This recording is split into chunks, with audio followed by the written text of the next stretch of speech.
Hello good morning है सबैजनालाई।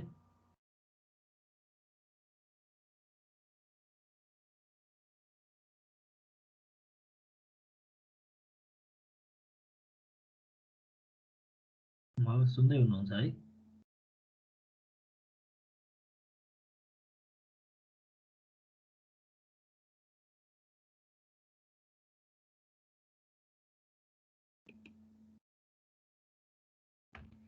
राम दत्तजी सुन्दै हुनुहुन्छ मलाई?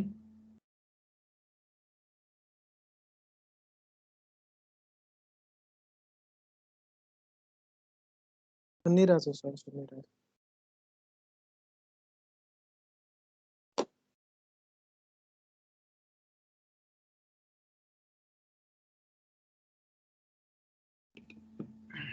Okay, so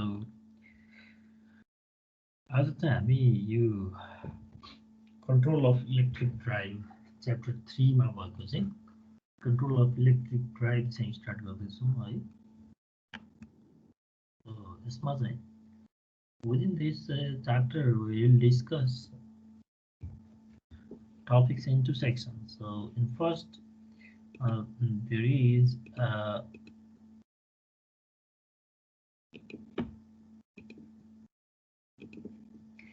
DC drive control and secondly there is AC drive control. Right? DC drive control मा चाहिँ हामी background of a DC drive system हामीले केही चाहिँ already discuss पनि गरेका छौँ। अनि वान Leonard type variable speed drive भन्छ। यो चाहिँ वान लियोनार्ड टाइप अफ कन्ट्रोल हो डिसी मेसिनको। अनि static variable DC voltage drives using diodes and or control rectifier भन्छ। यो भनेको पावर इलेक्ट्रोनिक स्विचेसहरू युज गरेर कन्ट्रोल गरिएको चाहिँ ड्राइभ्सहरू हो। And then four quadrant reversible voltage and power flow drive भन्छ, that is four quadrant operation of the DC motor पनि भन्छौँ। And then PID speed and torque controlled drives भन्छ, these all are within the DC drive control. And then, in AC drive control there are background of AC drive, soft start variable AC voltage starter, variable frequency supplies for an AC drive, and then slip power recovery system for slipping induction motor. So these are the topics which we are going to discuss within chapter 3. So first of all, what is DC drive? I think this slide is already discussed in previous lecture as well. So DC drive, that means direct current drive, is a DC motor speed control system which convert the input AC supply to the DC using converter circuit based on rectifier, diode and thyristor to control the speed of the DC motor. So this is the supply unit. From here AC is given, AC supply is given. This is the rectifier base, you can say converter or converter. Normally in DC drive this converter is controlled type converter, that is controlled converter means thyristor is used in controlled converter, and in case of uncontrolled converter then in that case diode are used in uncontrolled.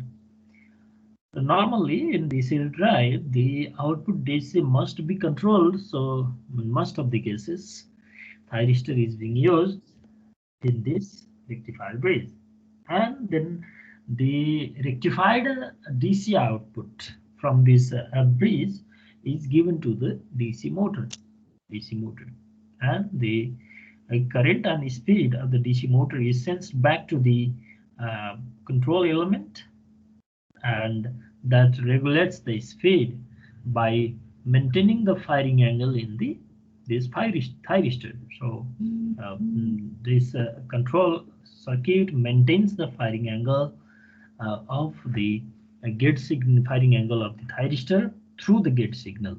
Okay, so this is the field supply and rectifier for the field supply of the motor. So you can see this is the separately excited DC motor here. So earlier the variable DC voltage was generated by the DC generators to control the speed of the DC motor. Nowadays thyristors are used to convert the AC to DC, while mercury arc rectifier and thyristor converter are also used for the same purpose. There are traditionally two types of DC drives: analog DC drive and digital DC drive. So introduction of the DC motor drive. So direct current motor have variable characteristics and are used extensively in variable speed drive. So DC drive can provide a high starting torque, high starting torque, and it is also possible to obtain the speed control over the wide range. So it has the speed control range is the wide range of speed control. The method of speed control are normally simpler and less expensive than those of the AC drive. AC drive मा भन्दा हामीले सजिलै नै यसलाई speed control गर्न सक्छौं. So DC motor plays a significant role in modern industrial drive. Modern industrial driveहरुमा चाहिँ अब जस्तो जहिले अहिले पछिल्लो चलिरहेको इन्डस्ट्रीहरु छ त्यसमा most of the इन्डस्ट्रीहरुमा चाहिँ DC driveहरु युज भएको छ. Both series and separately excited DC motor are normally used in variable speed drive. Series DC motor or separately excited DC motors are normally used in variable speed drive, but series motors are traditionally employed for the traction applications. Traction elements applications भनेको यो जुन ट्रलीहरु टेम्पोहरु जुन electric सिस्टमबाट चल्नेछ ब्याट्रीबाट चल्नेछ त्यसमा चाहिँ हामीले normally series मोटरहरु use हुन्छ भन्ने अरु इन्डस्ट्रियल पर्पजको लागि चाहिँ separately excited DC Motors frequently used भएको पाइन्छ. Due to commutators, DC motor are not suitable for very high speed application. किनभने DC मा त हामीलाई commutator action पनि चाहिन्छ. So DC motors are not suitable for very high speed application and require more maintenance than do AC motors.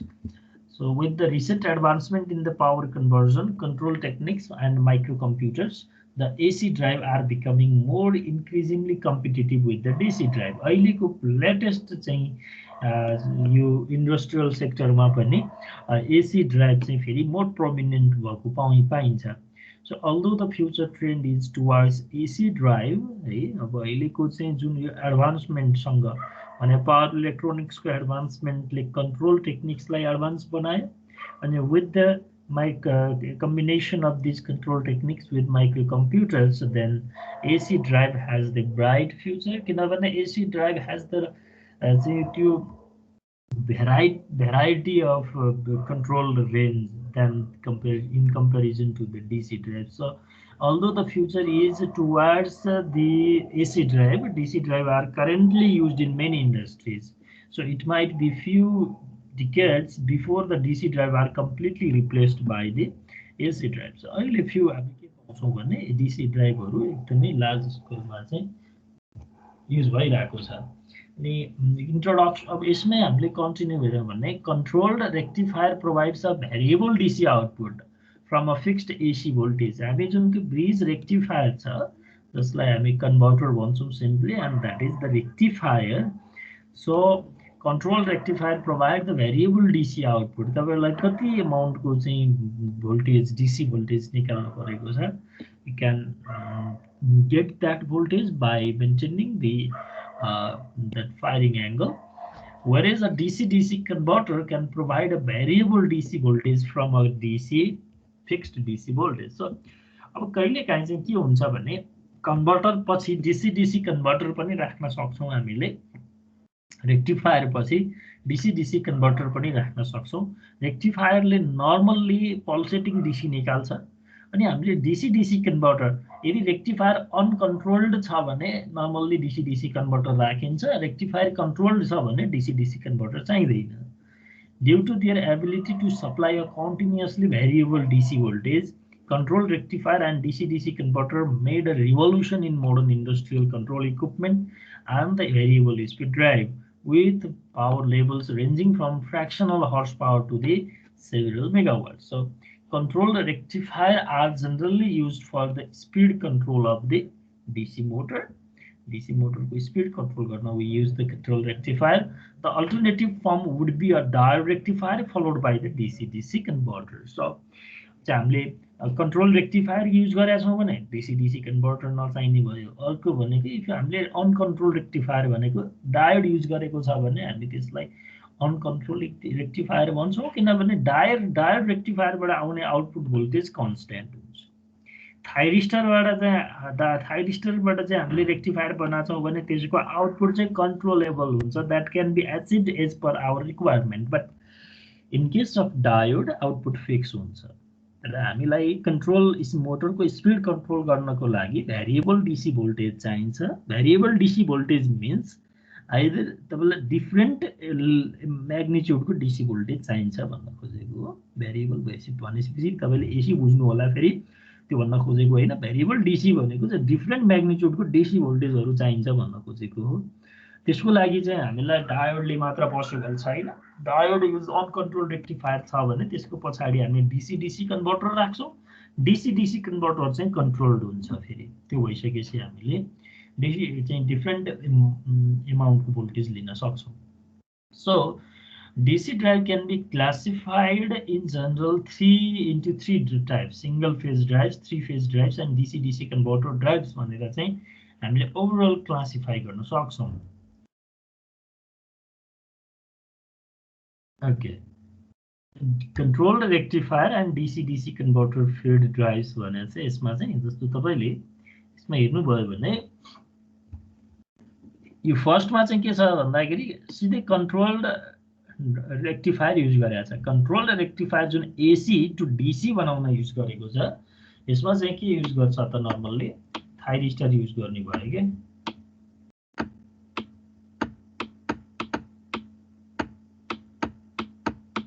Thyristor use गर्छौँ. यसमा चाहिँ यो थाइरिस्टर युज गरिसकेपछि यसको गेट सिग्नललाई हामीले कन्ट्रोल गरेर चाहिँ DC भोल्टेज डिफ्रेन्ट एमाउन्ट म्याग्निट्युडको चाहिँ DC भोल्टेज लिन सक्छौँ.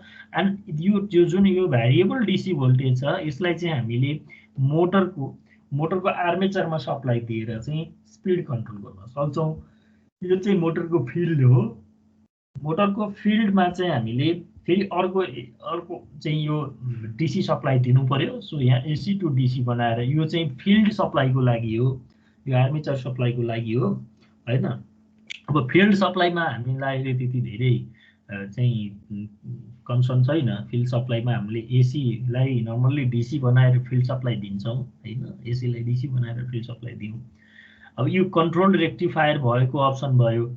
यो चाहिँ हाम्रो अनकन्ट्रोल्ड रेक्टिफायर जसलाई हामी डायोड रेक्टिफायर पनि भन्छौँ र त्यो पछि DC-DC कन्भर्टर भएको भन्छौँ. यो AC मिस्टेक हो. यो यहाँ DC नै हो है. यो DC नै हो. ओके. DC-DC कन्भर्टर भनेको अब के हुन्छ भन्दाखेरि यहाँ चाहिँ AC सप्लाई दिन्छौँ. AC सप्लाईबाट AC टु DC गरेर यहाँ फिक्स्ड DC आउँछ हैन. यहाँ चाहिँ आउने भनेको फिक्स्ड DC हुन्छ अरे. यो फिक्स्ड DC लाई चाहिँ अब भेरिएबल DC बनाउने काम चाहिँ यो DC-DC कन्भर्टरले गर्छ. DC-DC कन्भर्टरले भनेको एउटा पर्टिकुलर इनपुट DC भोल्टेजबाट डिफ्रेन्ट आउटपुट DC भोल्टेजहरू निकाल्ने डिभाइस हो DC-DC कन्भर्टर. तपाईले यसलाई चपर पनि भन्नुहुन्छ. यसको डिटेल चाहिँ यो सर्किट एल्गोरिदमहरू चाहिँ तपाईले पावर इलेक्ट्रोनिक्समा पढ्न बाँकी छ होला. अहिले भर्खर फर्स्ट च्याप्टर पढ्दै हुनुहुन्छ होला आई थिंक. तपाईँ यो सबै मैले अहिले भनेको कुराहरू control rectifier, uncontrol rectifier, bridge rectifier, half wave rectifier, full wave rectifier, chopper सर्किटहरू भनेको हामी यसलाई DC-DC कन्भर्टर सर्किट भन्छौँ, इन्भर्टर सर्किट, यो सबै कुराहरू चाहिँ तपाईँले पावर इलेक्ट्रोनिक्समा डिटेलली पढ्नुहुन्छ. अब त्यहाँभन्दा यो अलिकति अगाडि भयो फेरि होइन. अब अहिले यहाँ अलिअलि पढ्नुहोस्, अलिअलि बुझ्नुहोस्, पछि फेरि तपाईँ पावर इलेक्ट्रोनिक्समा गएपछि अलि धेरै बुझ्नुहुन्छ. अनि फेरि केही कन्फ्युजन भयो भने हामी यहाँ पनि फेरि डिस्कसन गरौँला. त्यसरी सल्भ भइहाल्छ.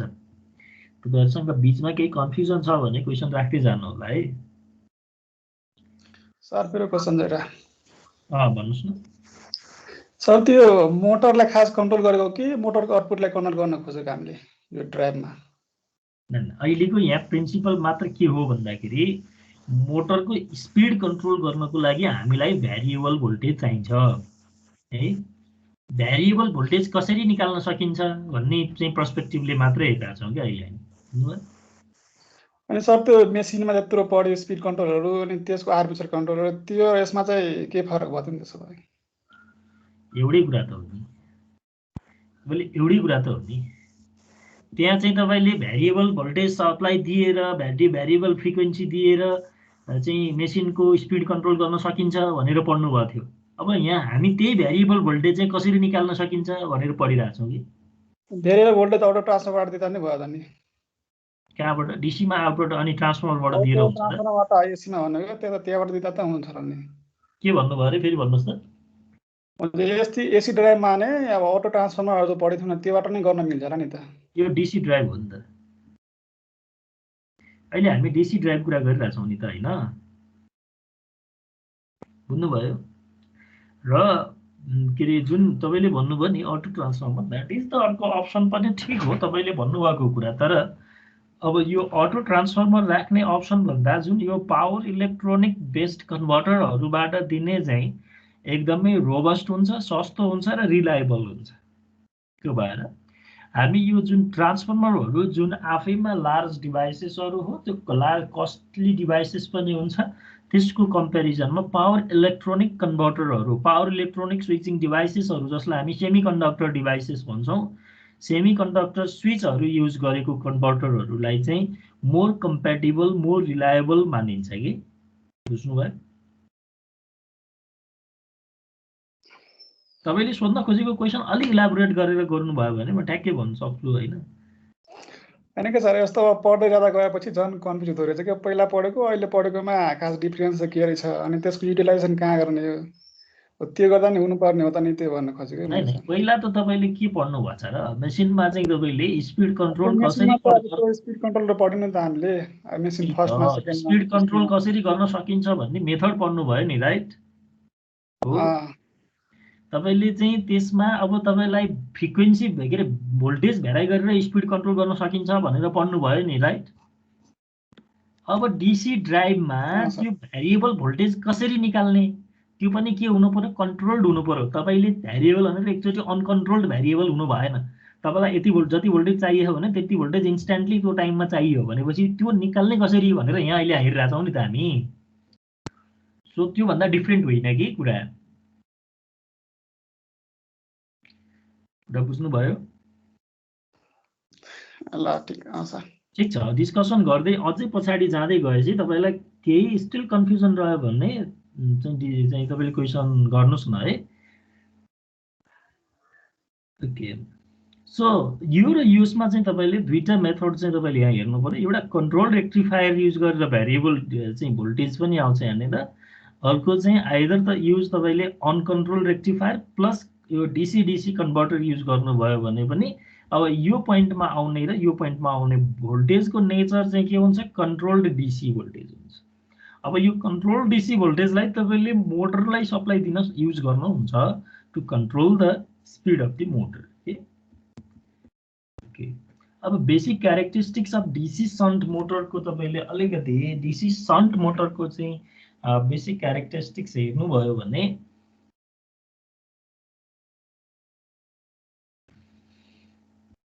यो सप्लाईको पोइन्ट एउटै छ भन्ने जस्तो मान्नु। अहिले यसरी सरसर्ती हेर्दा यसमा चाहिँ सेपरेटली एक्साइटेड जस्तो देखिन्छ, तर हामीले यसलाई यो बुझ्न सजिलो हुन्छको लागि भनेर मात्रै यो फिगर युज गरेका छौँ। यो आर्मेचर ब्रान्च देखाउन खोजेको छ है। यो चाहिँ फिल्ड वाइन्डिङको ब्रान्च देखाइरहेको छ।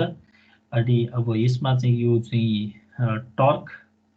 टर्कको यो लोड टर्क अनि यो चाहिँ डेभलप्ड टर्क भन्छ मोटरको आफ्नो टर्क। यो चाहिँ जे भनेको मोमेन्ट अफ इनर्सिया देखाइरहेछ अनि यो स्पिड ओमेगा भनेको चाहिँ एङ्गुलर भेलोसिटी देखाइरहेछ है। सो यो चाहिँ मोटरको टोटल। यसमा हामीले इक्वेसन के लेख्न सक्छौँ भने जुन यो मेसिनमा पनि पढेका छौँ, omega equals to V minus I A divide by K V into I F भनेर हामी लेख्न सक्छौँ। सो कि आइएफ भनेको चाहिँ हामीले यसको field voltage VF by RF भनेर लेख्न सक्छौँ। So normally the motor speed can be varied by, यसमा चाहिँ हामीले by controlling the armature voltage VA known as the voltage control. यो चाहिँ आर्मेचरमा सप्लाई गर्ने भोल्टेजलाई कन्ट्रोल गरेर चाहिँ मोटरको स्पिड कन्ट्रोल गर्न सक्छौँ एउटा मेथड। अर्को भनेको हामी by controlling the speed of motor can be varied by controlling the field current IF known as the field current. हामी यो आइएफलाई मेन्टेन गरेर पनि तपाईँले यहाँ देख्न सक्नुहुन्छ भिएसँग। अनि आइएफलाई भेराइ गरेर पनि तपाईँले चाहिँ यो स्पिडलाई चाहिँ भेराइ गर्न सक्नुहुन्छ। टर्क डिमान्ड टर्कलाई भेराइ गरेर पनि which corresponds to the armature current IA and for the fix field current IF. Field current आइएफलाई फिक्स राख्ने हो भने torque is correspond to the armature current. So यहाँ आर्मेचर करेन्टसँग चाहिँ ओमेगाको रिलेसन छ भन्नुको मिनिङ टर्क डिमान्डसँग पनि ओमेगाको रिलेसन हुन्छ। सो हामी चाहिँ मोटर स्पिडलाई कन्ट्रोल गर्ने मेथड भनेको चाहिँ by controlling the armature voltage VA or by controlling the field current IF or by controlling the torque demand हामीले चाहिँ स्पिड कन्ट्रोल गर्न सक्छौँ। The speed which corresponds to the rated armature voltage, rated field current and rated armature current is known as the rated speed। है त्यो जुन मोटरको चाहिँ rated armature voltage, rated field current र रेटेड आर्मेचर करेन्टसँग करेस्पोन्डिङ स्पिडलाई चाहिँ हामी के भन्छौँ rated speed or base speed of that particular motor भनेर भन्छौँ। So in practice for a speed less than base speed अब के हुन्छ त भन्दाखेरि for the speed less than base speed भनेको जुन त्यो रेटेड स्पिड छ त्यो भन्दा सानो स्पिडको लागि चाहिँ the armature current and field current are maintained constant to meet the torque demand है भनेको नर्मल्ली यो मोटर कन्ट्रोलमा चाहिँ रेटेड स्पिड भन्दा तलको स्पिडमा स्पिड भेराइ गर्नु पर्यो भने आर्मेचर करेन्ट र फिल्ड करेन्टलाई चाहिँ कन्स्ट्यान्ट राखिन्छ to meet the demand torque. जुन त्यो डिमान्ड टर्क छ त्यसलाई चाहिँ मिट गर्नको लागि the armature current and the field current are maintain constant and the armature voltage VA is varied to control the speed. भनेपछि यदि मोटरको स्पिड रेटेड स्पिड भन्दा बिलोको रेन्जमा कन्ट्रोल गर्नु छ भने आर्मेचर करेन्ट र फिल्ड करेन्टलाई कन्स्ट्यान्ट राख्ने र आर्मेचर भोल्टेजलाई भेराइ गर्ने गरिन्छ। For the speed higher than the base speed भन्दा माथिको स्पिडमा भोल्टेज जुन यो मोटरको स्पिडलाई रेगुलेट गर्नु पर्यो भने the armature voltage is maintained. त्यति बेला चाहिँ आर्मेचरको भोल्टेजलाई चाहिँ मेन्टेन गरिन्छ at the rated value and the field current is varied to control the speed. भनेपछि रेटेड स्पिड भन्दा माथि चाहिँ हामीले कन्ट्रोल गर्नु पर्यो भने चाहिँ फिल्ड करेन्टलाई चाहिँ भेराइ गर्छौँ र आर्मेचर भोल्टेजलाई चाहिँ के गर्छौँ कन्स्ट्यान्ट राख्छौँ। However the power developed by the motor that is torque into speed भनेर भन्छौँ। टर्क इज इन्टु स्पिड भनेको चाहिँ रिमेन्स कन्स्ट्यान्ट है। त्यो स्पिड भन्दा माथि चाहिँ अब जुन यो बेस स्पिड अब तपाईँले यहाँ हेर्नुभयो भने के हुन्छ भन्दाखेरि सपोज यो चाहिँ रेटेड स्पिडसम्मको रेन्ज हो भन्दाखेरि यहाँसम्म यो टर्क र यो टर्क रिक्वायर्ड भन्नु र चाहिँ यो आर्मेचर करेन्ट त रिलेटेड कुरा हो। सो एउटै कुरा हो टर्क कन्स्ट्यान्ट हुनु भनेको आर्मेचर करेन्ट पनि कन्स्ट्यान्ट हुनु हो, फिल्ड करेन्ट पनि कन्स्ट्यान्ट हुनु हो। सो यो बेस यो रेटेड स्पिड भनेर बुझ्नु यो लाइनलाई यहाँ चाहिँ तपाईँले रेटेड स्पिड भनेर लेख्न सक्नुहुन्छ। रेटेड स्पिडसम्म यो टर्क पनि र चाहिँ फिल्ड करेन्ट पनि कन्स्ट्यान्ट राखिन्छ र जुन यो जुन आर्मेचरको भोल्टेजलाई चाहिँ भेराइ गर्दै गइन्छ। त्यसो गरेपछि यो पावर टोटल पावर जुन टर्क इन्टु स्पिड छ त्यो चाहिँ बढ्दै जान्छ यहाँसम्म पुग्दाखेरि रेटेड पावरमा पुग्छ। रेटेड पावर पुगिसकेपछि अब के गरिन्छ त भन्दाखेरि रेट स्पिड त त्यहाँभन्दा माथि बढाउनु पर्यो, त्योभन्दा माथिको भ्यालुमा लग्नु पर्यो भनेपछि अब जुन यो यहाँसम्म पुगेपछि चाहिँ जुन आर्मेचरको भोल्टेज छ आर्मेचरको भोल्टेजलाई चाहिँ कन्स्ट्यान्ट राखिन्छ यो पोइन्टमा पुगिसकेपछि अनि फिल्ड करेन्टलाई चाहिँ घटाउन थालिन्छ। फिल्ड करेन्ट घटाउन थालिसकेपछि के हुन्छ भन्दाखेरि टर्क पनि घट्न थाल्छ तर यसले टोटल चाहिँ टर्क इन्टु स्पिड किनभने स्पिड त बढिरहेछ टर्क इन्टु स्पिडको प्रोडक्ट चाहिँ के हुन्छ कन्स्ट्यान्ट हुन्छ र यो पावरको लाइन चाहिँ स्ट्रेट लाइन हुन्छ। यो पावरको लाइन चाहिँ स्ट्रेट लाइन हुन्छ भनेपछि तपाईको रेटेड स्पिडसम्म नपुग्दाखेरि रेटेड स्पिड भन्दा बिलोको स्पिडमा चाहिँ 0 स्पिडबाट रेटेड स्पिडसम्म पुग्दाखेरि मोटरको पावर चाहिँ इन्क्रिज हुँदै जाँदो रहेछ। रेटेड स्पिडसम्म पुग्दाखेरि रेटेड पावरको रेन्जमा पुग्छ। रेटेड स्पिड भन्दा माथि हामीले स्पिड कन्ट्रोल गर्नु पर्यो भने पावर बढ्दैन, पावर कन्स्ट्यान्ट हुन्छ। खाली हामीले त्यहाँ स्पिड बढाउँदै जाँदाखेरि चाहिँ टर्क चाहिँ घट्दै जान्छ र जुन त्यो पावर भनेको product of the speed and torque हो त्यो चाहिँ कन्स्ट्यान्ट हुन्छ। So figure below shows the characteristics of the torque, power, armature current and the field current against the speed, है।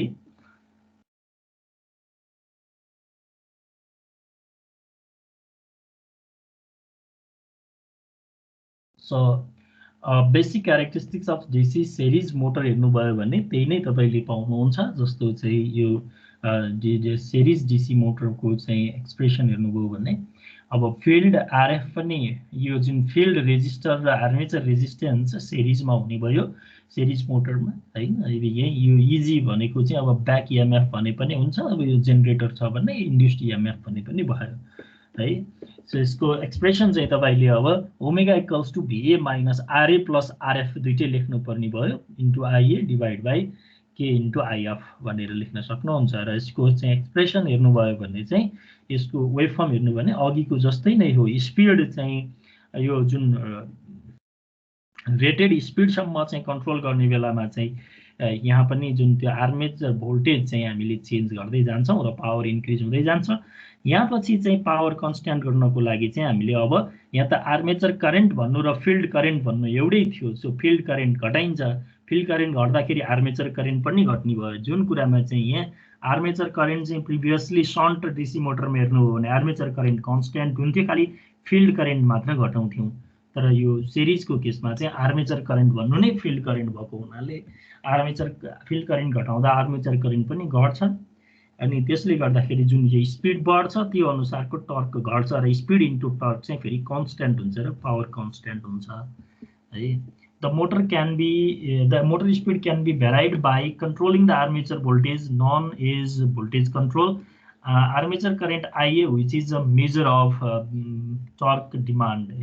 So, हामीले यो DC series motor मा either by controlling the armature voltage or by controlling the armature current चाहिँ यो DC को motor DC series motor को speed चाहिँ control गर्न सक्छौं। A series motor can provide a high torque, especially at starting. You know, series motor को चाहिँ starting torque एकदमै बढी हुन्छ, यो हामीलाई already नै थाहा छ। And for this reason, series motor are commonly used in traction applications. Traction applications हरूमा यो highly used हुन्छ। For a speed up to base speed, the armature voltage is varied. Base speed सम्म armature voltage लाई vary गर्छौं and the torque is maintained constant. Once the rated armature voltage is applied, जब हामी rated armature voltage apply गर्छौं, the speed torque relationship follows the natural characteristics of the motor and power, that is torque into speed remains constant. So as the torque demand is reduced, the speed increases. जब यो torque demand जति demand torque घट्छ त्यसले चाहिँ speed झन् बढ्दै जान्छ, जसले गर्दाखेरि power चाहिँ constant हुन्छ। At a very light load, speed could be very high and it is not advisable to run a DC series motor without a load. DC series motor लाई चाहिँ without load चाहिँ run गर्नको लागि चाहिँ advise गरिदैन। So, अब यो Ward-Leonard method of speed control भन्ने छ, है। Ward-Leonard method भन्ने speed control, यसमा चाहिँ हामीले यसको introduction, basic concept, principle of Ward-Leonard method, advantages, disadvantages र application, यो जो Ward-Leonard method of speed control को चाहिँ application कहाँ गरिन्छ यी कुराहरु इन्ट्रोड्युस छौं। So Ward-Leonard method of speed control चाहिँ this system is introduced by Harry Ward-Leonard in 1891 मा चाहिँ यो speed control को method को चाहिँ introduce गरिएको हो 1891 मा। This method is used for controlling the speed of the DC motor. DC motor को speed control गर्नको लागि चाहिँ use गरिएको छ। It is a basic armature controlled method. तपाईले अब मेसिनमा पहिला चाहिँ DC मोटर को स्पिड कन्ट्रोल गर्नको लागि आर्मेचर कन्ट्रोल मेथड र चाहिँ फिल्ड कन्ट्रोल मेथड भन्नुभयो त, जुन अलरेडी हामीले भर्खरै पनि डिफाइन गरेका छौँ। आर्मेचर कन्ट्रोल मेथडमा चाहिँ हामीले आर्मेचर भोल्टेजलाई भ्याराइ गर्छौँ। आर्मेचर भोल्टेजलाई भ्याराइ कहाँसम्म गर्छौँ भन्दा रेटेड स्पिडभन्दा बिलो चाहिँ स्पिड कन्ट्रोल गर्नु पर्यो भने आर्मेचर कन्ट्रोल मेथड गर्छौँ। अनि रेटेड स्पिडभन्दा एभोभको रेन्जमा स्पिड कन्ट्रोल गर्नु पर्यो भने फिल्ड करेन्ट चाहिँ भ्याराइ गर्छौँ। त्यसरी चाहिँ हामी चाहिँ त्यो तपाईँले मेसिनमा पढ्नुभएको पनि त्यति नै कुरा हो। यो अगाडिको सेसनको कुरा चाहिँ तपाईँले मेसिनमा पढ्नुभएको कुराको रिकल नै हो।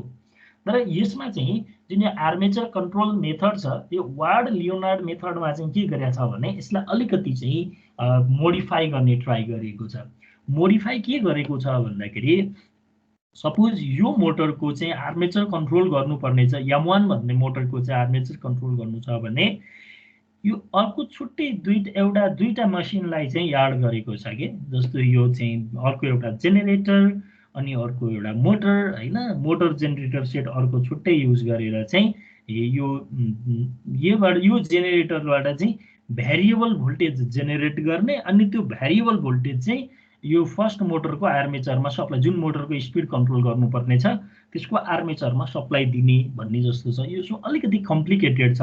अहिले यो चाहिँ अब एउटा मोटरको स्पिड कन्ट्रोल गर्न अरू दुईवटा, एउटा जेनेरेटर अर्को मोटर चाहिने, सो हुनाले यसको कस्ट एकदमै बढ्छ हैन। तर यसको फाइदा के हो भने एकदम वाइड रेन्जमा चाहिँ यो स्पिड कन्ट्रोल गर्न सकिन्छ। जस्तो नर्मल्ली आर्मेचर कन्ट्रोल मेथडबाट 3:1 को रेसियोमा स्पिड कन्ट्रोल गर्न सकिन्छ भने वार्ड लियोनार्ड मेथडबाट चाहिँ हामी 100:1 जस्तो चाहिँ यो वाइड रेन्जमा चाहिँ हामी स्पिड कन्ट्रोल गर्न सकिन्छ। सो एकदमै चाहिँ यो वाइड रेन्जमा स्पिड कन्ट्रोल गर्न चाहिने जुन यो क्रेन, स्क्याभेटरहरू टाइपको डिभाइसेस हुन्छ तिनीहरूमा चाहिँ यो ward Leonard type of speed control चाहिँ युज गरिन्छ। This control system is consisting of a DC motor M1 and powered by a DC generator G.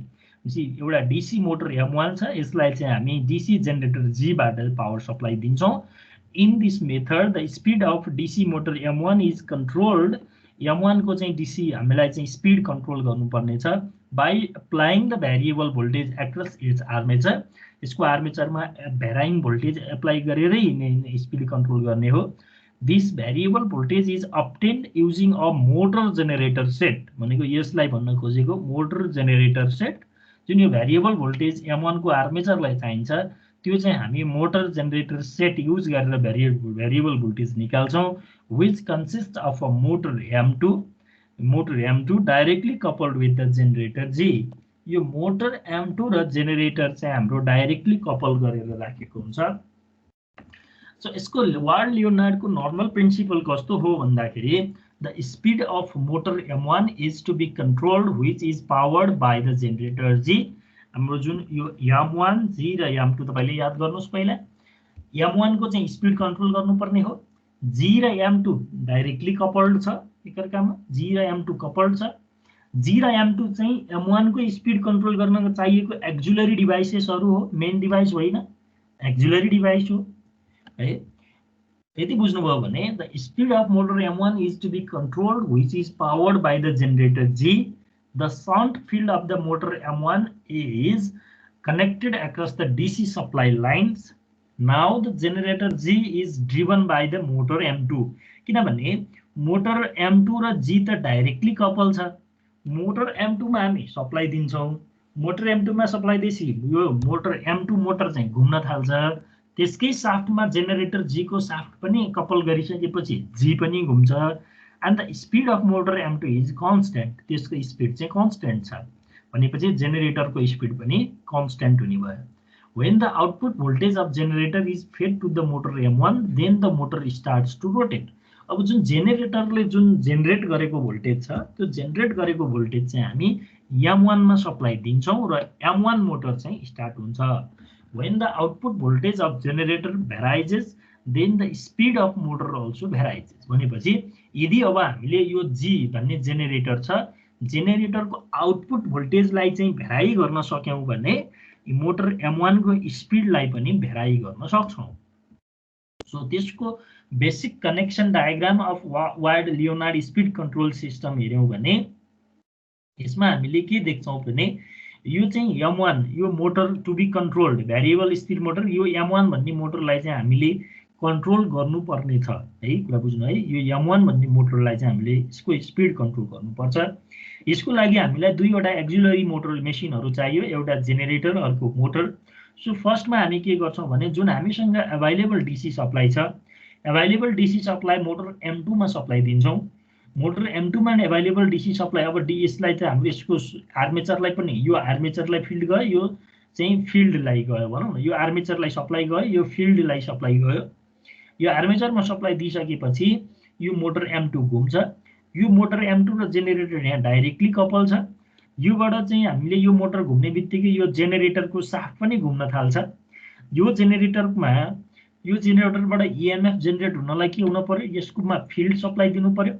यसमा फिल्ड सप्लाई दिनको लागि यहाँबाट चाहिँ फेरि यही डीसी सप्लाईको लाइनबाट यहाँ फिल्ड रेगुलेटर भन्ने भेरिएबल रेजिस्टर युज गरिएको छ भेरिएबल रेजिस्टरको चाहिँ हेल्पले हामीले फिल्ड करेन्टलाई चाहिँ भेराइ गर्न सक्छौँ अनि यहाँबाट जुन यो रिभर्सिङ स्विच युज गरेको छ यसले चाहिँ हामीलाई यो स्विचको पोजिसन चाहिँ चेन्ज गर्न सक्छ यताउति हैन तर हामीले यो रिभर्सिङ स्विच युज गरेर चाहिँ हामीले डीसी सप्लाई चाहिँ फिल्डमा दिएको छौँ त्यो भनेपछि अब यहाँ यो साफ्ट मोटरले घुमायो फिल्ड सप्लाई पनि दियौँ भनेपछि यो जेनेरेटरको चाहिँ हामीले यहाँ आर्मेचरमा चाहिँ अब के गर्छौँ यो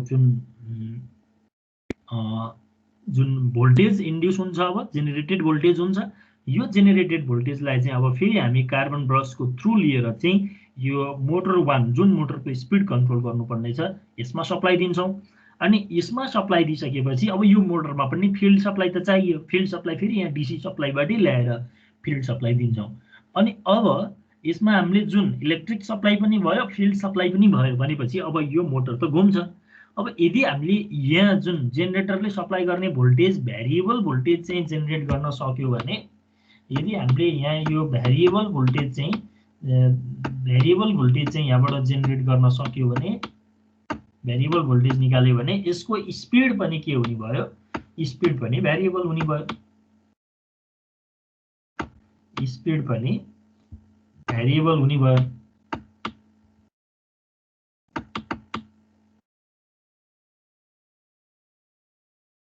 ओके ओभरअल चाहिँ यसको basic connection Ward Leonard system of speed कन्ट्रोलको चाहिँ बेसिक कनेक्सन डायग्राम यस्तो हुन आउँछ फेरि तपाईलाई कन्फ्युजन भयो भने I will repeat it again यसकै प्रिन्सिपललाई अझै अलिकति यहाँ मैले लेखेको छु now controlling the output voltage of the generator the speed of motor can also be controlled भनेपछि यदि हामीले जेनेरेटरको आउटपुट भोल्टेजलाई कन्ट्रोल गर्यो भने मोटरको स्पिडलाई पनि कन्ट्रोल गर्न सकिन्छ for this purpose of controlling the output voltage अब खास हाम्रो अब टार्गेट कहाँनिर भयो भने जेनेरेटरको आउटपुट भोल्टेज चाहिँ कसरी चाहिँ कनेक्सन चेन्ज गर्ने त for this purpose of controlling the output voltage a field regulator is connect अब तपाईँलाई के थाहा छ भनेदेखि जेनेरेटरको आउटपुट भोल्टेज चाहिँ हामी एक्साइटेसन करेन्टलाई चेन्ज गरेर भोल्टेज चेन्ज गर्न सक्छौँ तपाईँहरूले पावर प्लान्ट इक्विपमेन्ट पढ्नुभयो कि भएन अहिले पढ्दै हो कि पहिले पढ्नुभयो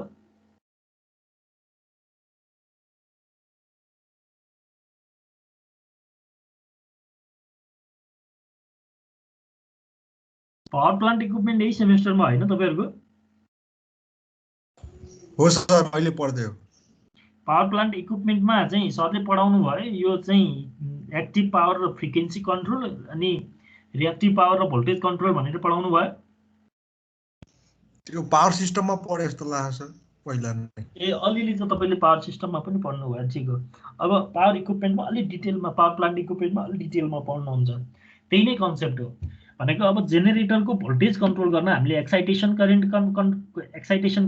कन्ट्रोल गर्नुपर्छ एक्साइटेसन करेन्ट भनेको यहाँ फिल्ड करेन्ट हो अब फिल्ड करेन्टलाई भेराइ गर्नलाई यहाँ फिल्ड रेगुलेटर राखेको छ अब फिल्ड रेगुलेटरबाट हामीले हाई रेजिस्टेन्स दियो भने करेन्ट कम हुन्छ लो रेजिस्टेन्स दियो भने करेन्ट बढी हुन्छ त्यही सिम्पल प्रिन्सिपल युज गरेको छ यहाँनिर for this purpose of controlling output voltage or field regulator is connected across the generator with the DC supply lines to control the field excitation The direction of the rotation of motor M1 can be reversed by excitation current of the generator and it can be done with the help of the reversing switch RS.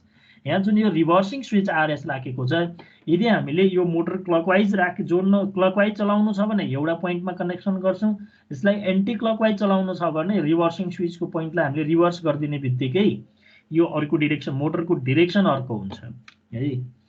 So the direction of the rotation of the motor can be reversed by the excitation current of the generator, and it can be done with the help of the reversing switch. But the motor generator set must run in the same direction.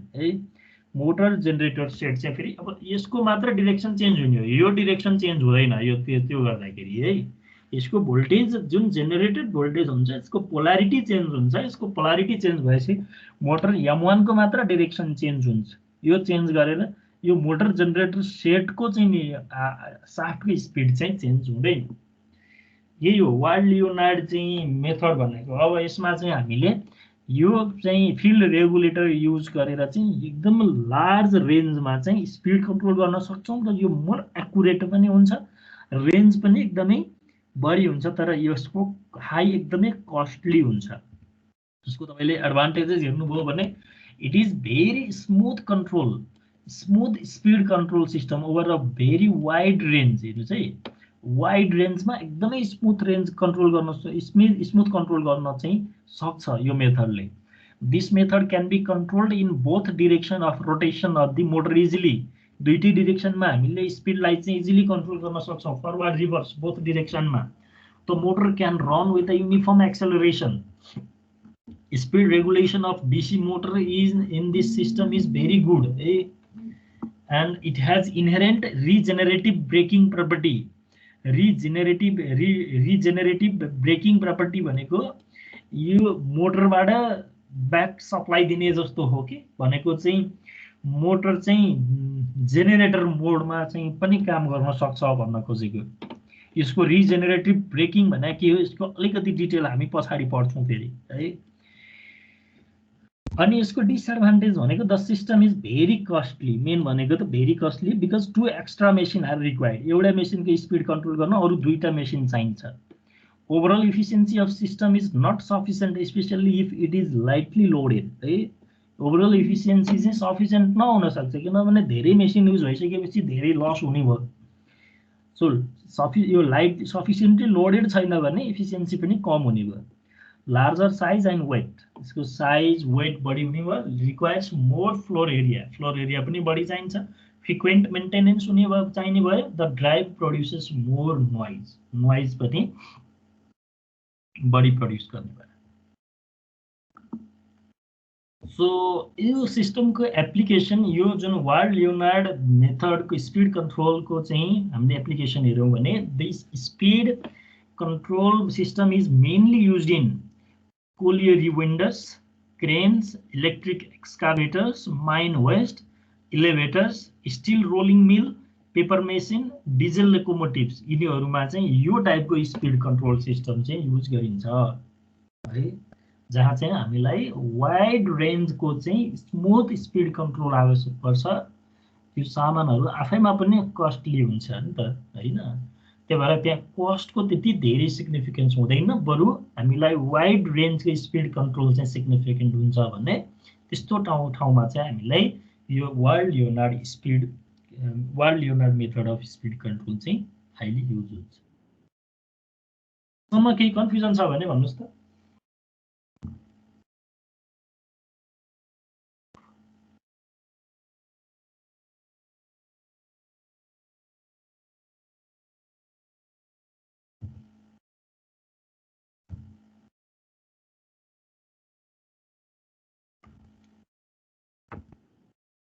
अलिकति म अब यो चाहिँ electric drive सिस्टमको dynamics कस्तो हुन्छ भन्ने कुरामा चाहिँ अलिकति हामी डिस्कसन गर्छौँ यहाँ है।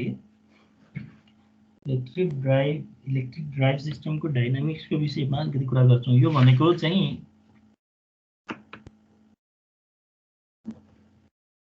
हामीले जुन यो मोटर यहाँ तपाईँले फिगरमा देख्न सक्नुहुन्छ, यो चाहिँ मोटर छ अनि यो मोटर इलेक्ट्रिक मोटर राखिसकेपछि त्यसले ड्राइभ गर्ने लोड हुन्छ। सो अब के हुन्छ अब त भन्दाखेरि लोडको आफ्नो टर्क हुन्छ, लोड टर्क, यसलाई T1 भनेर यहाँ रिप्रेजेन्ट गरेको छ। अनि यो लोड टर्कको चाहिँ अगेन्स्टमा हामीले मोटरको टर्क लगाएको छ। यो ओमेगा एम भनेको एङ्गुलर भेलोसिटीलाई रिप्रेजेन्ट गरेको छ। यसले स्पिड अफ रोटेसनलाई पनि बुझाउँछ। So equivalent motor load system. When the motor rotates, the load of system may rotate or may go through the translational motion. In the translational motion, the position of the body changes from point to point in the space. The speed of load may be different from that of the motor. त्यो चाहिँ motor र speed लोडको speed त may be different हैन। त्यहाँ हामीले transmission बीचमा transmission के राखेका छौँ हामीले पहिला ट्रान्समिसन पढेका छौँ। We have the different method of the transmission. So if the load has different parts, their speed may be different. Some part of the rotor may rotate while other may go through a translational motion. The equivalent load system of the motor is shown in figure. यहाँ चाहिँ यो overall motor load system को चाहिँ हामी moment of inertia लाई चाहिँ we can assume the moment of inertia of the motor load system J. So J is the polar moment of inertia of motor load system. Refer to the motor shaft, that is kg meter square ma. Omega m भनेको instantaneous angular velocity of the motor shaft, that is in radian per second. The torque is the instantaneous value of the developed motor torque or simply motor torque in Newton meter. T1 भनेको the instantaneous value of the load torque, हामीले refer to the motor shaft Newton meter ma. So the equations shown below describe the motor load equation. So त्यो भनेको चाहिँ हाम्रो कस्तो हुँदो रहेछ भन्दाखेरि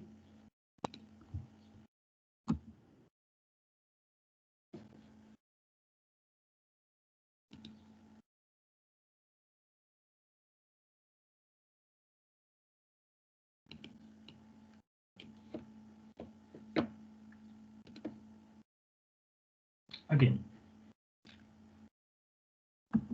यसले के भन्छ भन्दाखेरि यहाँ चाहिँ जुन J इन्टु चाहिँ ओमेगा छ यो टोटल यसलाई हामी डाइनामिक टर्क भनेर भन्छौँ। सिम्पली ट्रान्जिएन्ट टर्क पनि भनेर भन्न सकिन्छ। यो भनेको टोटल टर्क भनेको T माइनस T1, यो भनेको जुन रिलेटिभ टर्क भन्छौँ मोटरले डेभलप गरेको टर्क माइनस लोड टर्क गर्यो भने द्याट इज दी यो जुन डी बाई डिटी जे ओमेगा एमले दिन्छ। सो यसलाई हामीले so this equation shows below shows the describe the motor load equation. यही इक्वेसनलाई चाहिँ हामी मोटर लोड इक्वेसन पनि भनेर भन्छौँ।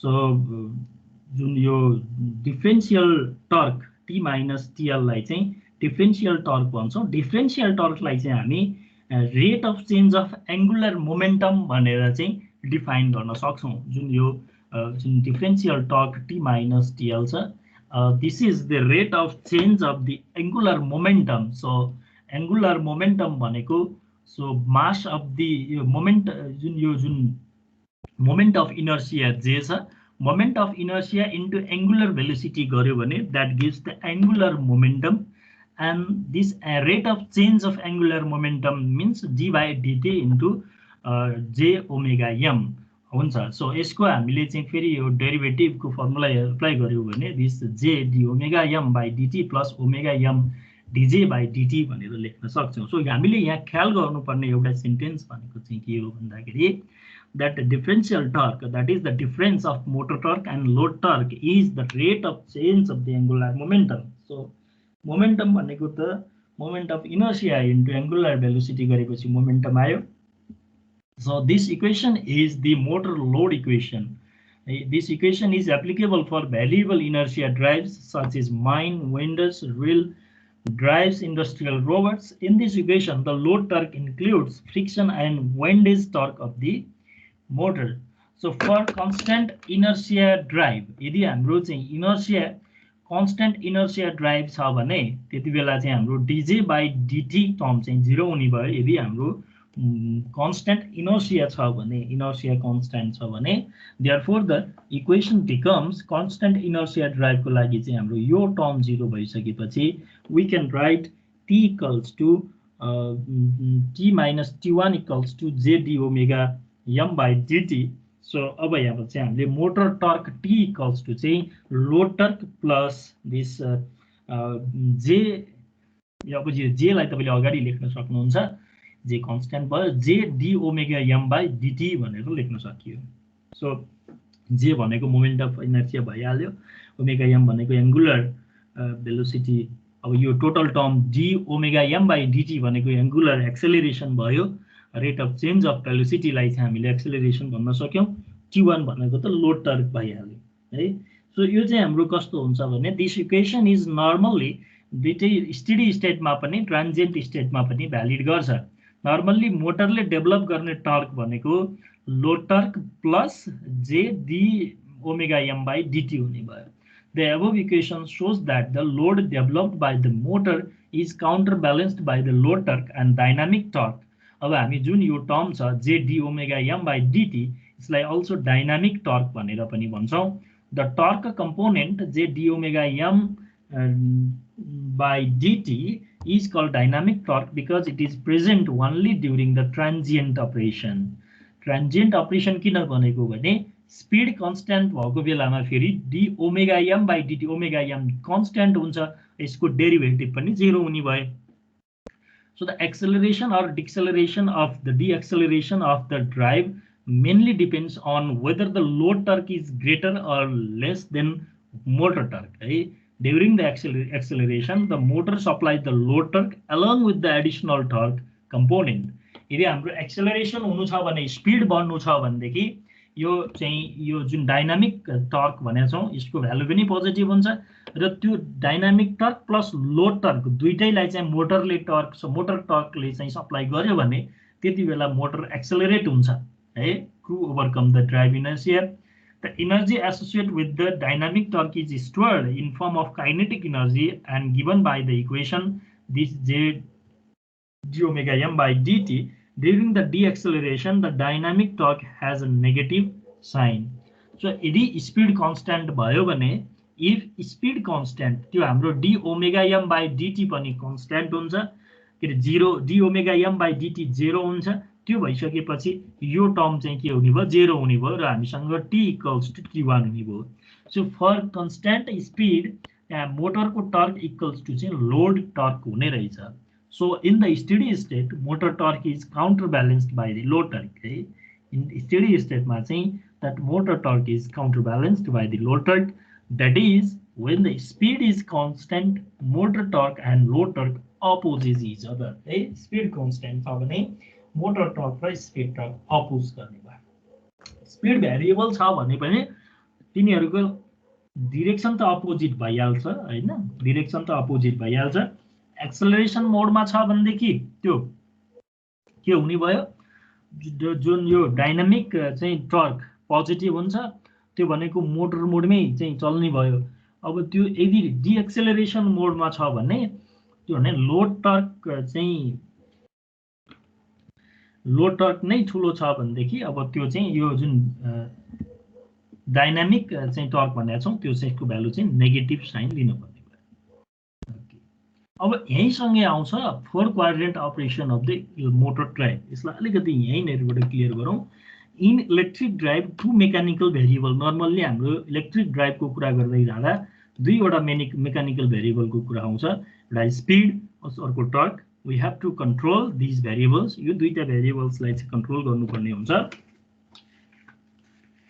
so motor speed is considered positive when rotating in the forward direction है फरवर्ड डाइरेक्सनमा रोटेट गरिरहेछ भने त्यो मोटर स्पीड लाई चाहिँ हामीले पोजिटिभ एजुम्सन गर्छौं for drive which operate only in one direction forward speed will be their normal speed in loads involving up and down motion the speed of motor which causes upward motion is considered forward motion यदि हामी up and down छ भनेदेखि the speed of motor which causes upward motion is called the forward motion then the rotation in opposite direction gives the reverse speed which is assigned as the negative sign similarly positive motor torque is defined as the torque which produces the acceleration जुन टर्कले चाहिँ acceleration create गर्छ त्यसलाई चाहिँ हामी positive torque भन्छौं or the positive rate of change of speed in forward direction forward डिरेक्सनमा positive rate of change of speed आयो भने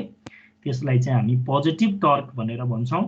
motor torque is considered negative if it produce deceleration भनेपछि यदि डिसेलेरेसन चाहिँ प्रोड्युस गर्छ भने त्यस्तो टर्कलाई चाहिँ हामी नेगेटिभ टर्क भनेर भन्छौँ। यसैलाई हामी चाहिँ 4 क्वाड्रेन्ट अपरेसन र मल्टी क्वाड्रेन्ट अपरेसन भन्छौँ। यसलाई चाहिँ हामीले टोटल्ली के गरेको हुन्छ भने इन टोटल 4 वटा क्वाड्रेन्टमा डिभाइड गरेको हुन्छ। एक्स एक्सिसमा टर्क राखिन्छ, वाई एक्सिसमा स्पिड ओमेगा एम राख्छौँ। दिस ओमेगा एन स्पिड भयो, एक्स एक्सिसमा टर्क चाहिँ हामी टर्क भन्न सक्छौँ। यो स्पिडलाई चाहिँ हामी नर्मल्ली यो रेडियन पर सेकेन्डमा चाहिँ रिप्रेजेन्ट गर्नुभयो अनि टर्क भन्ने बित्तिकै हामीले नर्मल्ली न्युटन मिटरमा रिप्रेजेन्ट गर्ने भयो। अब फर्स्ट क्वाड्रेन्टमा के हुन्छ भन्दाखेरि यो ओमेगा एम जुन स्पिड छ, ओमेगा एम स्पिड पनि पोजिटिभ हुन्छ। Omega M is greater than 0, omega M is greater than 0 and this torque पनि पोजिटिभ हुन्छ, टर्क पनि पोजिटिभ हुन्छ। त्यसो अब ओमेगा एम पनि ग्रेटर देन 0 छ, टर्क पनि ग्रेटर देन 0 छ भने हामीलाई के थाहा छ भने पावरको एक्सप्रेसन P भनेको चाहिँ के हो? पावर भनेको that angular velocity omega M into torque गऱ्यौँ भने that gives the power. So यो पनि हाम्रो दुइटै पोजिटिभ भएपछि पावर पनि पोजिटिभ हुँदो रहेछ। भनेपछि यसलाई हामी भन्छौँ फरवर्ड मोटरिङ। पावर पनि पोजिटिभ छ, स्पिड पनि पोजिटिभ छ, टर्क पनि पोजिटिभ छ भने जुन यो फर्स्ट क्वाड्रेन्ट अपरेसन छ we call it forward motoring मोड है। यो मोडमा चाहिँ हामी काम गर्छ भने मोटरलाई त्यसलाई फरवर्ड मोटरिङ मोड भनेर भन्छौँ। सिमिलरली सेकेन्ड क्वाड्रेन्ट अपरेसनमा चाहिँ के हुन्छ भन्दाखेरि यो अपरेसनमा हेऱ्यौँ भने जुन यो omega M speed omega M त पोजिटिभ छ, त्यही डिरेक्सनमा घुमिरहेको छ भनेको फर्स्ट क्वाड्रेन्टमा जुन डिरेक्सनमा घुमेको छ पोजिटिभ भन्नुको मिनिङ सेकेन्ड क्वाड्रेन्टमा पनि स्पिड त्यही डिरेक्सनमा छ, तर मोटरको टर्क चाहिँ नेगेटिभ छ। Torque is less than 0, torque negative छ, मोटरको टर्क नेगेटिभ छ। सो यति बेला के भयो त भन्दाखेरि टोटल पावर भनेको जुन ओमेगा एम इन्टु टी हुन्छ त्यो एउटा प्लस भयो अर्को माइनस भयो भन्दाखेरि त्यो के भयो? पावर नेगेटिभ भयो, इज लेस देन 0 भयो। भनेको अब यसले पावर चाहिँ लेस देन 0 भयो, कन्ज्युम पावर लेस देन 0 भयो भन्नुको मिनिङ के हो भन्दाखेरि मोटरले पावर कन्ज्युम गरेन कि उल्टो पावर सप्लाई गर्यो कि मोटरले सोर्समा पावर सप्लाई गर्यो है। त्यसलाई हामी फरवर्ड रिजेनेरेटिभ मोड पनि भन्छ, कहीँ फरवर्ड ब्रेकिङ पनि भन्छ है। यसलाई चाहिँ हामी फरवर्ड ब्रेकिङ मोड भनेर भन्छौँ है। अब थर्ड क्वाड्रेन्टमा के हुन्छ भन्दाखेरि अब रिभर्स मोटरिङ भन्ने बित्तिकै अब स्पिडको डिरेक्सन चेन्ज हुन्छ। स्पिड पनि नेगेटिभ छ, यहाँ ओमेगा एम पनि नेगेटिभ छ, लेस देन 0 छ, टर्क पनि लेस देन 0 छ, यहाँ टर्क पनि लेस देन 0 छ। अब पावरको कुरा गर्नुभयो भने दुइटै माइनस माइनस छ भनेपछि पावर चाहिँ प्लस हुने भयो। यो ओमेगा एम पनि माइनस छ अनि यो टर्क पनि माइनस छ भन्यो भने ओमेगा एम इन्टु टर्क दुइटै माइनस माइनस छ भने यो चाहिँ के हुने भयो? प्लस हुने भयो। So power is greater than 0 भनेर हामी लेख्न सक्छौँ। पावर ग्रेटर देन 0 यो कन्डिसनमा मोटर रिभर्स डिरेक्सनमा घुमेको छ तर पावर पोजिटिभ छ भनेपछि हामी यसलाई रिभर्स मोटरिङ मोड भनेर भन्छौँ। रिभर्स मोटरिङ मोड भनेर भन्छौँ। अर्को फोर्थ क्वाड्रेन्टमा जाँदाखेरि के भइदिन्छ? फोर्थ क्वाड्रेन्टमा जाँदाखेरि चाहिँ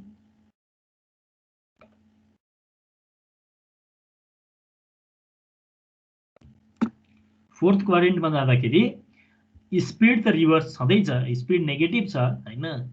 so this speed omega M is less than 0 छ, तर टर्क के छ यहाँनिर भन्दाखेरि टर्क चाहिँ पोजिटिभ छ, टर्क पोजिटिभ छ भनेपछि अब यसको टोटल पावर भनेको स्पिड नेगेटिभ टर्क पोजिटिभ गर्दाखेरि चाहिँ टोटल पावर चाहिँ के आयो लेस देन 0 आयो। भनेपछि स्पिड त सुरुको डिरेक्सन भन्दा अपोजिट छ, सो रिभर्स भयो। तर फेरि पावर चाहिँ लेस देन 0 भयो। टोटल मोटरले कन्ज्युम गरेको पावर छ त्यो चाहिँ 0 भयो भन्नुको meaning again motor is supplying power to the source. यसलाई चाहिँ हामी रिभर्स ब्रेकिङ भन्छौँ।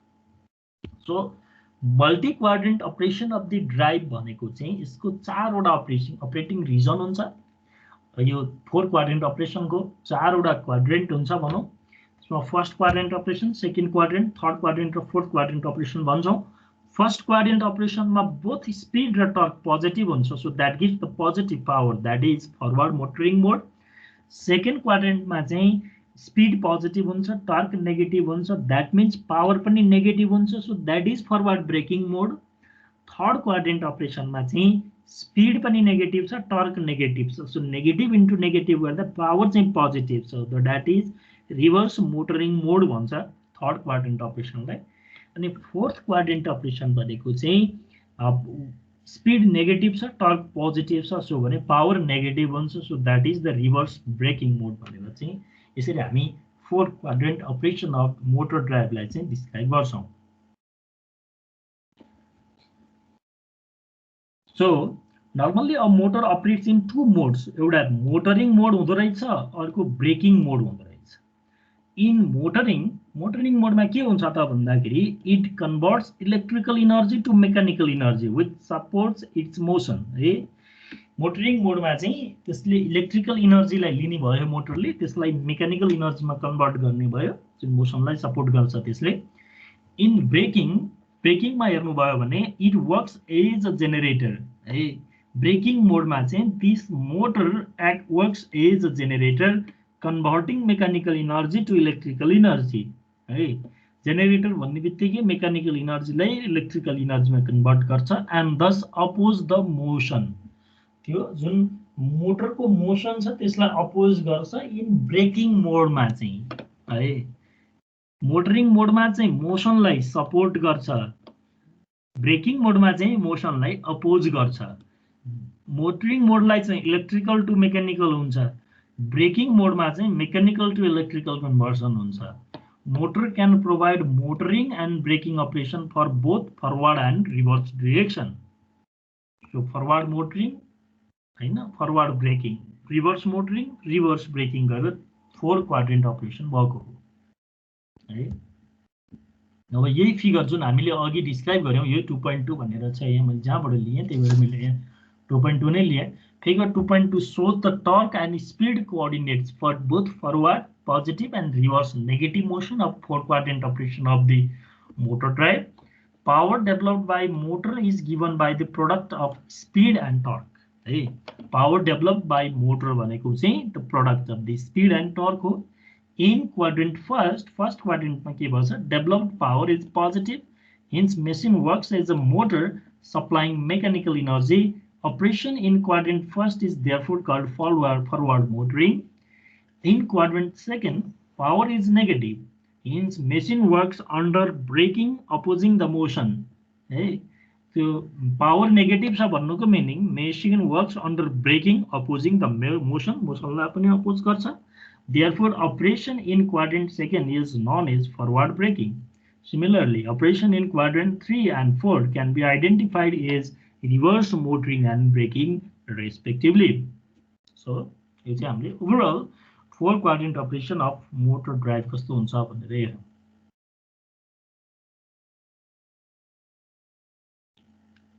If you have any queries, तपाईहरुले राख्नु भयो हुन्छ है।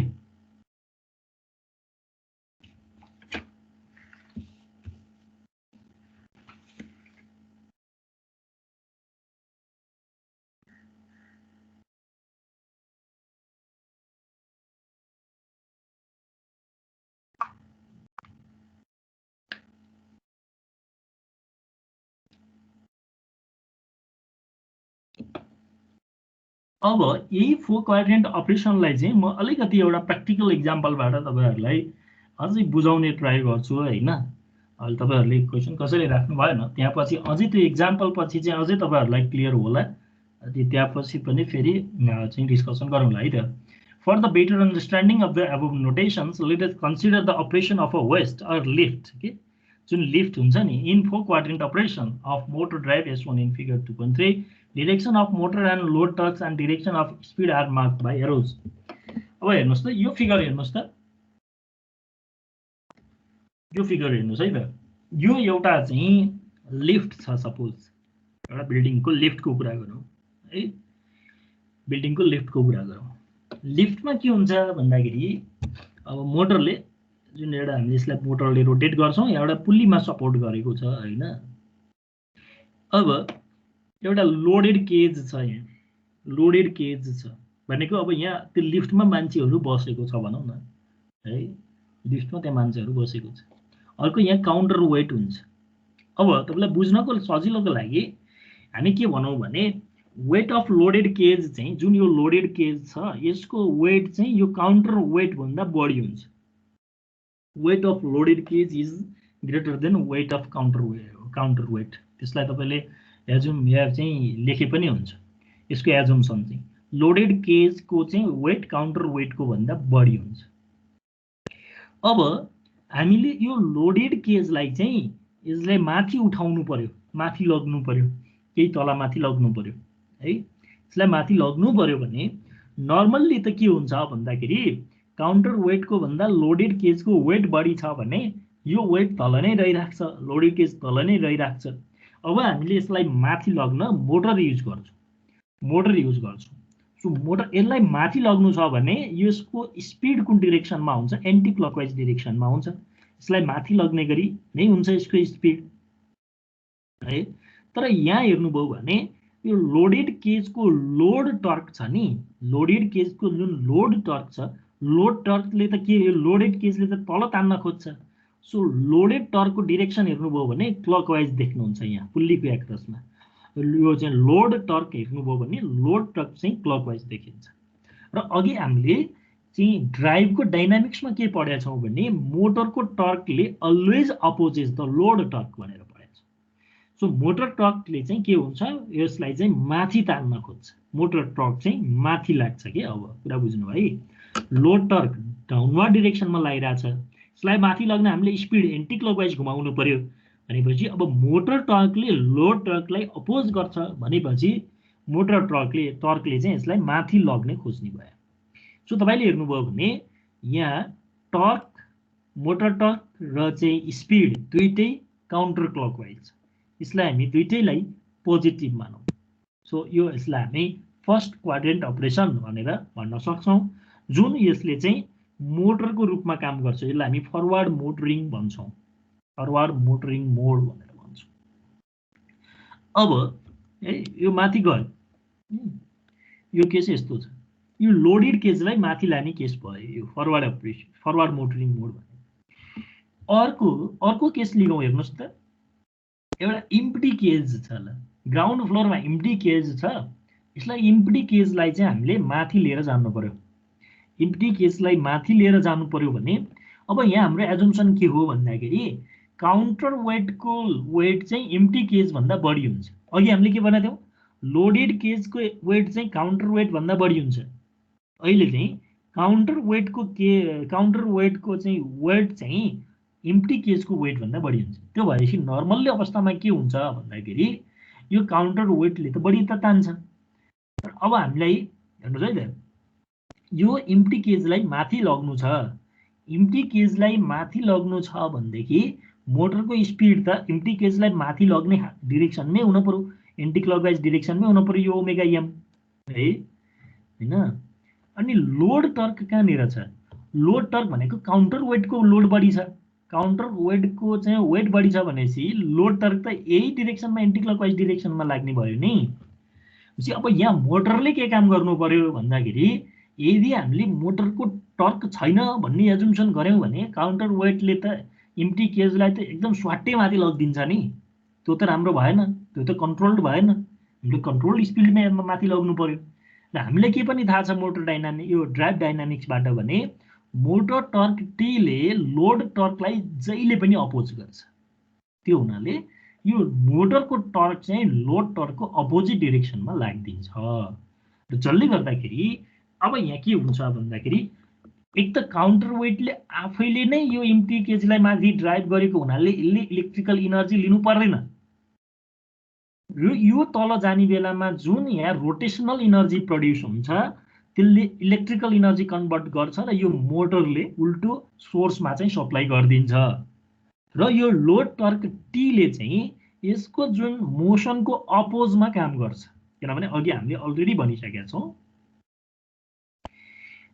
रिभर्स टर्क नेगेटिभ भयो टर्क रिभर्स भयो भने त्यसले चाहिँ मोसन लोडको मोसनको अपोजमा काम गर्छ भनेपछि यसलाई स्वाट्ट एकैचोटि तल जान दिँदैन यो मोटर टर्कको कारणले र यो कन्ट्रोल्ड वेमा माथि जान्छ एम्प्टी केज अनि यसले इलेक्ट्रिकल इनर्जी जेनेरेट गरेर सोर्समा पनि पठाउँछ यसलाई हामी भन्यौं फरवर्ड ब्रेकिङ भनेर है अर्को केस चाहिँ हेरौँ त केस 3 मा अब एम्प्टी केस चाहिँ माथि छ एम्प्टी केस हामीले माथि लग्यौं एम्प्टी केस चाहिँ माथि छ यसलाई हामीले तल ल्याउनु पर्यो तल झार्नु पर्यो त्यस एम्प्टी केस लाई चाहिँ हामीले तल ल्याउनु पर्यो अब हामीलाई के थाहा छ एम्प्टी केसको भन्दा काउन्टर वेटको वेट त बढी छ भनेपछि यो सिधै यतिकै तल त आउँदैन अघिको यो ब्रेकिङ मोडमा जस्तो है भनेपछि अब यसलाई तल ल्याउनको लागि यसलाई यही क्लकवाइज डिरेक्सनमा त यसलाई मोटरलाई घुमाउनु पर्यो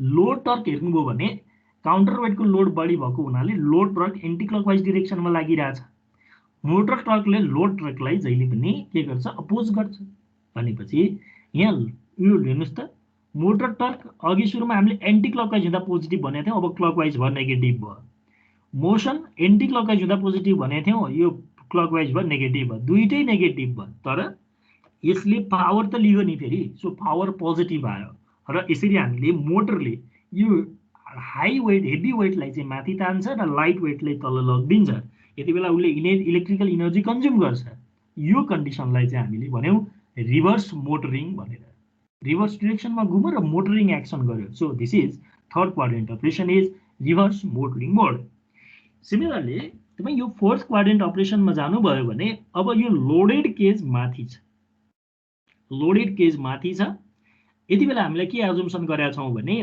weight of loaded cage is greater than weight of counter weight भनेको छ भनेपछि नर्मल्ली हामीले छोड्दियौं भने लोडेड केज त स्वाट्ट तल आउँछ स्वाट्ट तल आउन त भएन फेरि यो कन्ट्रोल्ड स्पिडमा आउनु पर्यो तल त्यसको लागि हामीले यहाँ मोटर युज गर्छौं तर मोटरले यहाँ फेरि के ब्रेकिङ मोडमा काम गर्छ मोटर तल आउनु छ भनेपछि घुम्न त यही डिरेक्सनमा घुम्नु पर्यो मोटर यो तल आउनु छ भनेपछि क्लकवाइजै घुम्नु पर्यो क्लकवाइज घुम्नु भनेको स्पिड नेगेटिभ भयो अनि यो लोड टर्क यसको वेट बढी छ भनेपछि लोड टर्क पनि क्लकवाइज लाग्ने भयो अब मोटर टर्क टीले चाहिँ लोड टर्कलाई अपोज गर्ने हुनाले यो चाहिँ जुन मोटर टर्क चाहिँ एन्टी क्लकवाइज हुन्छ सो के भयो त भन्दाखेरि स्पिड नेगेटिभ भयो टर्क पोजिटिभ भयो र यसले के भयो यो टर्कले चाहिँ ब्रेकिङ मोडमा काम गर्ने भयो भनेको यसको जुन यो मोसन छ यसको डिरेक्सनको मा चाहिँ अपोज गर्ने भयो र जुन यो प्रोसेसमा यो जुन रोटेसनल इनर्जी हुन्छ यसलाई चाहिँ यो मोटरले इलेक्ट्रिकल इनर्जीमा कन्भर्ट गर्छ र जेनेरेटरको रूपमा काम गर्छ र मोटरले सोर्सलाई सप्लाई दिन्छ सो यसलाई चाहिँ हामीले भन्यौं के भन्यौं रिभर्स ब्रेकिङ मोड भनेर सो यसरी यो चारवटा मोड हो यसमा हाम्रो For the first quadrant operation of a hoist requires the movement of the case upward which corresponds to the positive motor. So यही कुराहरुलाई चाहिँ मैले यहाँ first quadrant second quadrant third quadrant र फोर्थ क्वाड्रेन्टको अपरेसनको रूपमा चाहिँ डिस्क्राइब गरेको छु। केही कन्फ्युजन छ भन्नुस् त यहाँ सोध्न पर्ने कुरा छ क्लियर भयो अलि फोर्थ क्वाड्रेन्ट अपरेसन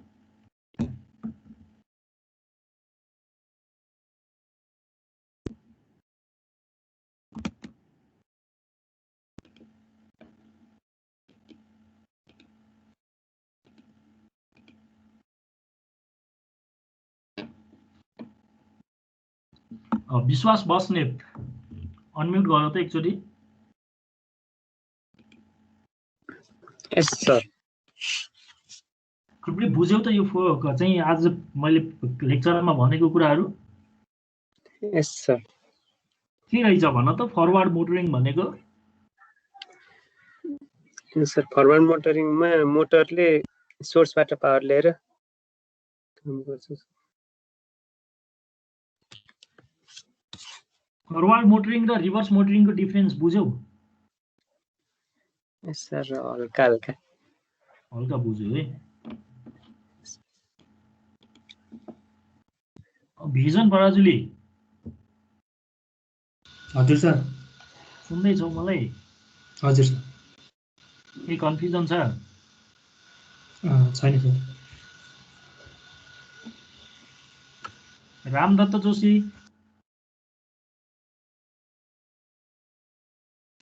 हजुर सर, अलिक बुझिएन जस्तो लाग्यो सर। के बुझ्नु भएन भन्नुहोस् त? कन्फ्युज भयो क्या सर, त्यो फरवर्ड मोटरिङ र रिभर्स भन्दाखेरि त्यो टर्क र के अरे पावरको मात्रै बुझ्यौँ के अरे कन्सेप्ट सर, त्यो रिभर्स हुन्छ भन्ने कुरा मोटर लोडमा चाहिँ अरू चाहिँ बुझिएन। ट्याक्कै के बुझ्नु भएन भन्नुहोस् न यहाँनिर। ल यही फिगर होइन? यहाँनिर कहाँनिर कन्फ्युज भयो भन्नुहोस् त? सर यो थर्ड क्वाड्रेन्टमा आएर। थर्ड क्वाड्रेन्टमा आएर यो सिचुएसनलाई तपाईँ अनम्युट नै बस्नुहोस् है त एकछिन। यो थर्ड क्वाड्रेन्टको यो सिचुएसनलाई एकछिन चाहिँ तपाईँ भिजुअलाइज गर्नुहोस् त। तपाईँको के छ भन्दाखेरि एम्प्टी केज चाहिँ माथि नै छ, काउन्टर वेट तल आइसक्यो अब होइन? हजुर। अब नर्मल्ली तपाईँले मोटर छैन पुल्ली मात्रै छ भनेपछि त यो काउन्टर वेट तलको तलै हुन्छ, एम्प्टी केज माथिको माथि हुन्छ, किनभने काउन्टर वेटको वेट चाहिँ एम्प्टी केजको वेट भन्दा बढी छ है। सर यही कुरा के हामीले नबुझेको, जस्तो अब यहाँ अघि कम थियो होइन, एम्प्टी केजमा अघि लोडेड थियो है, अघि लोडेड थियो, अनि अब यो पुल्लीले तल आउँदैन भन्ने कुरा हो। मोटर छ नि, के अरे फेरि भन्नुहोस् त? के अरे अब एम्प्टी केज चाहिँ यो के अरे काउन्टर वेटले माथि नै रहिरहन्छ मोटर नहुँदासम्म भन्ने कुरा हो। हो। अब हामीले यसलाई एम्प्टी केजलाई तल ल्याउनु पर्यो भने त यहाँ अब के गरौँ, मोटरलाई यो तल आउने गरी क्लकवाइज डिरेक्सनमा चाहिँ घुमाउनु पर्यो। हजुर। अब यहाँ हेर्नुहोस् त, स्पिड एन्टी क्लकवाइजलाई हामीले पोजिटिभ भनेको थियौँ भने यो क्लकवाइज घुमाउनेलाई क्लकवाइज स्पिडलाई चाहिँ नेगेटिभ भयो भएन? भयो सर। अनि लोड टर्क भनेको यो त काउन्टर वेटको वेट बढी छ भनेपछि लोड टर्क त एन्टी क्लकवाइज लाग्ने भयो। अनि तपाईँले के बुझ्नुपर्छ भने अघि मैले डाइनामिक्स अगाडि पढाउनुको कारणै त्यही हो, मोटर टर्कले लोड टर्कलाई जहिले पनि अपोज गर्छ। यो मोटर यो इलेक्ट्रिक ड्राइभको डाइनामिक्स इक्वेसनले भन्छ। भनेपछि लोड टर्क एन्टी क्लकवाइज छ भने यो मोटरले यो लोड टर्कको अपोजिट डिरेक्सनमा काम गर्नुपर्छ, भनेपछि लोड टर्क चाहिँ क्लकवाइज लाग्ने भयो। हो, यो बुझ्नुहुन्छ है? हजुर। हेर्नु त यहाँ लोड यो मोटर टर्क एन्टी क्लकवाइज हुँदा हामीले पोजिटिभ टर्क भनेको थियौँ भने क्लकवाइज हुँदा नेगेटिभ भयो भएन? हजुर सर। भनेपछि यो स्पिड पनि नेगेटिभ भयो, टर्क पनि नेगेटिभ भयो। अब यो त यसलाई माथि उछाल्नको लागि त यो मोटरले त इनर्जी चाहियो, त्यो इनर्जी त्यो भनेको इलेक्ट्रिकल इनर्जी नै लिने हो। हजुर। अनि यसको मेकानिकल आउटपुट भनेको यो काउन्टर वेटलाई माथि ल यो एम्प्टी केजलाई तल ल्यायो भनेपछि यसले त मोटरिङ मोडमा इलेक्ट्रिकल इनर्जी लिने भयो र यसरी मेकानिकल आउटपुट निकाल्ने भयो। सो यो मोटरिङ मोडमा काम गर्यो।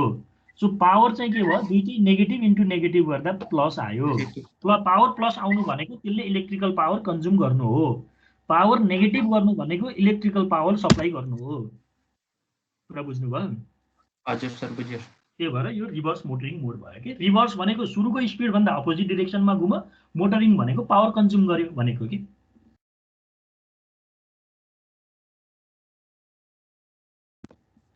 केही छ भन्नुहोस् त? होइन सर। सो आज त्यसो भए आजलाई यति नै गरौँ है त।